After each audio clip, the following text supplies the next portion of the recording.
Bonjour, content de vous retrouver aujourd'hui pour un autre sujet d'actualité, la pornographie.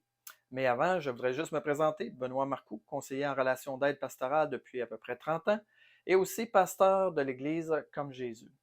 Avec Formation, notre objectif, c'est d'emmener les gens à être transformés pour devenir comme Jésus en action. Et c'est pour ça Formation. C'est qu'on ne veut pas juste toucher l'aspect de la connaissance, mais on va toucher le cœur, on va toucher les actions, comment devenir et être transformé pour devenir comme Jésus en action. Amen. Aujourd'hui, donc, le sujet, la pornographie. C'est un sujet qui touche tout le monde. Ce que je veux dire par là, c'est que tout le monde, à un moment donné, a touché à la pornographie. Il n'y a personne qui peut dire, à moins qu'il soit isolé dans une arrière-plan à quelque part, mais en principe, tout le monde a touché à une façon ou d'une autre à la pornographie, surtout dans notre ère avec la technologie, avec l'Internet, où est-ce qu'on peut aller facilement dans un petit coin et regarder de la pornographie. Et environ 50% des sites mondiaux sont des sites pornographiques. Donc, c'est quelque chose qui est très populaire parce que si ça serait pas populaire, les compagnies ne feraient pas toutes sortes de films pornographiques.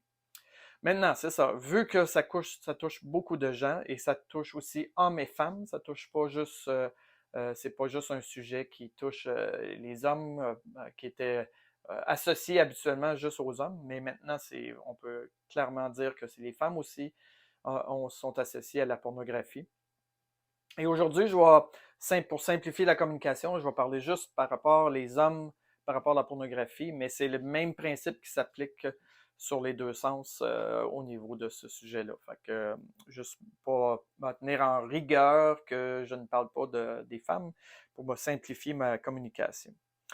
Maintenant, la pornographie, il faut comprendre en premier que c'est un péché. C'est vraiment un péché et c'est un symptôme d'une santé émotionnelle et spirituelle qui est un problème.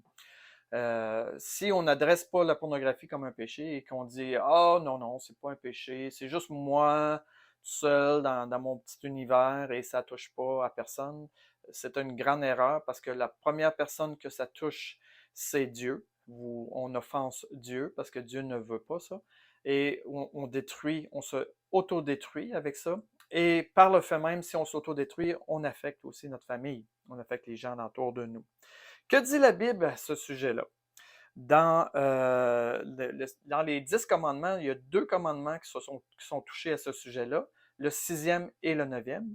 Le sixième dit, tu ne commettras point d'adultère, et le neuvième dit, tu ne convoiteras point la femme de ton prochain. Et là, vous allez dire, mais l'adultère, mais je ne suis pas en train de faire l'adultère. Et c'est là qu'on va à Matthieu 5, 28, et qui dit, mais moi je vous dis, ça c'est Jésus qui dit ça ici dans le Nouveau Testament, mais moi je vous dis que quiconque regarde une femme pour la convoiter a déjà commis un adultère avec elle dans son cœur. Je répète, mais moi je vous dis que quiconque regarde une femme pour la convoiter a déjà commis un adultère avec elle dans son cœur. Et j'aimerais porter une attention ici par rapport à la nudité. Parce que si on dit, ah ben là, la convoitise, c'est juste quand que la pornographie, c'est juste quand que est nue. Non, c'est pas juste quand qu'elle est nue. Ça peut être une personne qui est habillée sexy. Ça peut être, et tu peux même convoiter une personne qui est totalement habillée. Combien de fois que des femmes en consultation ont venu me voir et ont dit moi, je suis tanné de me faire déshabiller des yeux par les hommes et c'est quelque chose de très, très fréquent. Et les hommes ils pensent qu'ils ne sont pas vus, mais les femmes sont capables de ressentir ça, sont capables de voir ça. Et c'est très dégradant pour une femme de se faire déshabiller, habiller. Alors, je vous dis que c'est quelque chose de fréquent parce que je l'ai entendu souvent. Donc, c'est pas une question de convoiter, c'est pas juste une question de nudité, c'est question de tout simplement convoiter l'autre femme qui ne nous appartient pas, qui n'est pas dans le couple avec nous, qui est la femme de notre voisin ou qui est juste pas notre épouse ou ça peut être notre conjoint, c'est masculin, comme j'ai dit tantôt. Euh, certains vont dire, ben moi, je fais pas mal à personne, je suis juste seul avec mon iPad, avec mon téléphone, et puis je regarde et ça fait pas rien. Si tu es déjà dans cette pensée-là, c'est que tu es déjà endurci par rapport à l'idée que c'est un problème et je t'encourage fortement à repenser ta façon de voir les choses. C'est un problème de dépendance. Est-ce que je suis capable de m'arrêter? OK? Et là, il y a beaucoup de gens qui font de la pornographie qui sont incapables d'arrêter. C'est comme aussitôt qu'ils arrivent le soir, avant de se coucher ou pendant qu'ils sont stressés, ils vont sur leur téléphone et ils sont incapables. Il y a comme l'alcool, il y a des consommateurs de pornographie juste occasionnels, il y a différents types de consommateurs de pornographie. Et comme il y a différents types de consommateurs d'alcool. Exemple, on va avoir les consommateurs d'alcool social. Ils vont boire, mais seulement quand c'est une soirée ou un party ou des choses comme ça. Mais on retrouve ce même genre de pattern-là dans la dépendance au niveau de la pornographie. La pornographie peut devenir aussi forte, aussi puissante que la cocaïne. C'est des chemins dans le cerveau qui se forment à force d'aller là, et puis ça devient une facilité et ça devient très, très profond comme problématique, et ça devient difficile à se débarrasser de ça. Maintenant, quoi faire? Quoi faire avec ça? Premièrement, se repentir. Peut-être que vous êtes là, vous dites, ah, ben moi j'ai fait ça, je le sais que c'est un péché, et je me repens constamment et je suis toujours en train de me repentir, mais je ne viendrai pas. Mais il faut quand même commencer par là. Il faut commencer par dire, j'ai un problème. Parce que tant que c'est pas un problème pour toi, tant que c'est pas quelque chose que tu dois changer, il n'y a rien à faire. Donc, comme n'importe quel autre problème de dépendance, de reconnaître, de se repentir et de dire, Seigneur, je veux aller vers toi. Qu'est-ce qu'on fait après? Après, on dit, je vais aller me trouver un allié. Vous avez besoin de vous trouver un allié, une personne. Pas obligé d'en avoir 10, vous pouvez en avoir 2 si vous êtes capable, mais d'avoir au moins un allié, de dire, je me confie en toi, je veux te dire que j'ai un problème avec ça, je veux être libre de ça, et j'ai besoin d'aide, j'ai besoin d'être accompagné, j'ai besoin que tu pries avec moi, j'ai besoin d'être redevable à toi. Pose-moi la question, est-ce que j'ai tombé? Est-ce que j'ai encore de la misère avec ça? J'ai besoin que tu m'accompagnes dans ce combat-là, j'ai besoin qu'on prie ensemble là-dessus. C'est une des parts importantes dans la solution. L'autre chose qui est beaucoup plus compliquée, c'est d'aller trouver dans nos cœurs les souffrances et les besoins de guérison, les blessures qui sont là, qui fait que ce feu-là, ce désir-là, de fuir dans la pornographie, et c'est le même principe pour d'autres dépendances aussi, c'est d'aller dans un processus de guérison intérieure.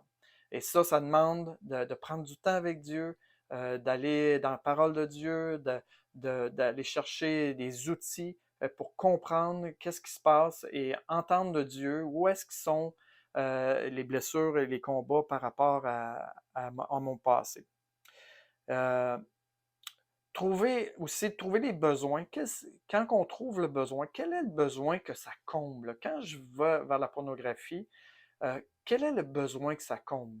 Et ça, vous pouvez l'expérimenter juste avant de tomber, et de dire, c'est quoi le combat dans mes pensées? Est-ce que c'est un combat de solitude? Est-ce que c'est un combat d'estime de soi? Est-ce que c'est un combat de...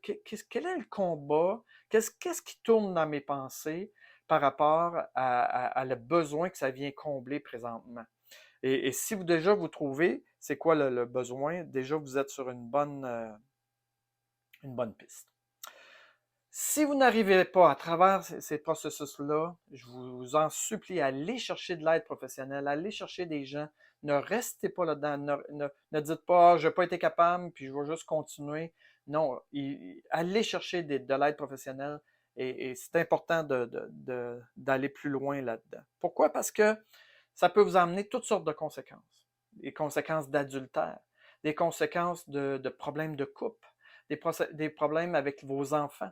Combien de fois j'ai entendu en consultation, j'ai fait beaucoup de consultations avec les adolescents, j'ai eu plusieurs années avec travailler avec les adolescents, et combien de fois que les jeunes m'ont dit, j'ai vu mon père en train de regarder de la pornographie et comment ça les a troublés. Et les parents, souvent, les pères, les mères ne savent même pas que leurs enfants les ont vus. Et ça les a troublés. Puis les enfants se sont pas confiés non plus à leurs parents pour dire ça. C'est très tabou. Donc, ça peut avoir un impact sur vos enfants, ça peut avoir un impact sur votre vie spirituelle, émotionnelle. Ça a beaucoup, beaucoup de possibilités d'impact, de conséquences que je vous encourage. Combien d'ouvriers que je connais qui ont quitté le ministère ou qui se sont assis dans l'Église parce qu'ils se sentent indignes, ils se sentent sales et ils ne s'impliquent plus dans l'Église, mais ils font plus rien. Et même ils se sont retirés dans leur vie spirituelle de leur communion avec Dieu parce qu'ils ont honte, ils sont dans la honte. Donc, beaucoup de conséquences. Pour certains, le combat va être difficile, va être très, très difficile. Le sevrage va être très difficile, mais je vous encourage à persévérer et trouver la source du problème, les blessures à guérir, parce que si vous ne réglez pas la source et vous réussissez juste à enlever la dépendance, vous allez aller sur une autre dépendance et vous allez dire, ben, je suis encore un problème, je suis encore sur une autre dépendance et ça va être aussi fort sur l'autre dépendance. Et j'aimerais ça vous laisser juste avec une petite note d'espoir, de dire que j'en connais plusieurs qui se sont sortis de la pornographie. Aujourd'hui, ils sont libres, ils servent dans le ministère et qui font du excellent travail et qui peuvent conduire d'autres, qui peuvent même accompagner d'autres à être libérés de la pornographie. Donc, lâchez pas, gardez les yeux sur Jésus et sachez que Jésus a la solution pour ça et il est là, il est suffisant pour venir combler tous les besoins que vous voulez combler dans la pornographie. Dieu peut les combler, mais au-delà, bien au-delà. Donc, je vous salue là-dessus. Soyez bénis et à la prochaine.